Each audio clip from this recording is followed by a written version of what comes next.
And so individuality is not in conflict with oneness, certainly not today in this world that we have with instantaneous communication and easy global travel. But it needs to be considered as relational rather than narcissistic.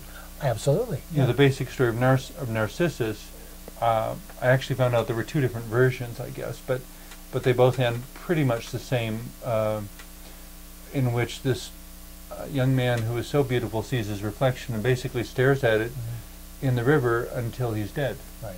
He can't take himself away from it. He can't take himself away from it because it's so beautiful, and so he stares at it until he's dead. Yeah. It fascination with self that becomes the termination of life. You know, and that can take a lot of different ways, where you become so insistent or so fascinated with the self that you withdraw from doing your actual living. Well, something came to mind just now is that some people do kind of the opposite. You know, they become so fascinated with selflessness that they die. Okay. That they get so busy taking care of everybody They don't else around nurture them. their individual sense of self. Right, they don't nurture themselves, and they die. First of all, emotionally, and then spiritually, and then physically. And they think that they're doing, I don't know, some calling of God by doing that. And well, for example, there in the mid-1980s, I went skiing at Steamboat Springs here in Colorado, and was riding up the gondola lift to one of the high peaks, and it was just myself and this woman who didn't even have skis on, and we got into conversation. And come to find out, she was just riding to the top so she could have lunch at the restaurant up there. She was just filling time. She didn't know how to ski and had just come along because she was someone's wife and someone's mother. And her husband and her kids were off skiing someplace. And it was as if she didn't have any sense of self except for being the embodiment of those relationships. She was somebody's wife and somebody's mother. That meant that if her husband and kids were killed in an accident the next day, there was nobody there. There would be nobody there. She would survive and have no sense of who she was or what to do with life.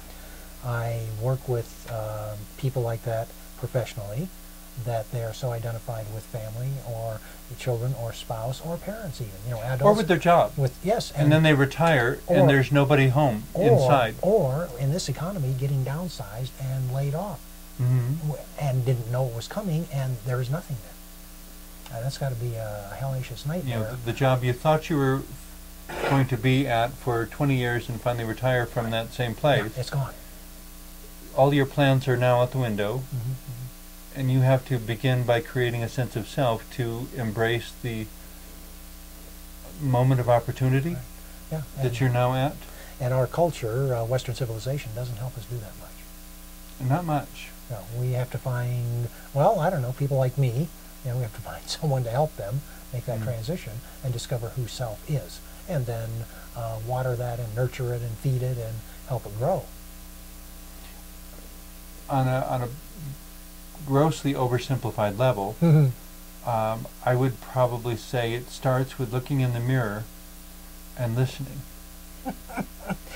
Which is not that easy for most people. Yeah, and I imagine the first 5 minutes is going to feel really weird. To be staring in the eyes of your own reflection, listening for what? Am I going to hear voices now? Isn't that equated with being crazy? Yeah. It's not so much that you hear voices talking to you like a ghost in the room or something, as that as you stare at that reflection, questions begin to come to mind. From where, who knows, but they begin to come to mind. What's important to me? What do I believe in? What makes me happy? What makes me sad? Who am I? Who am I is a very broad general question. If you need something more specific, to start with what makes me happy. So many of us have been rushing from one distraction to the next so fast, we've never answered the question. Am I really happy doing this, or am I just doing it because everyone else does? Or am I only doing it because everyone says I should? And you've just outlined a very unhealthy balance between oneness and individuality. And there can be a healthy balance. Oh, absolutely.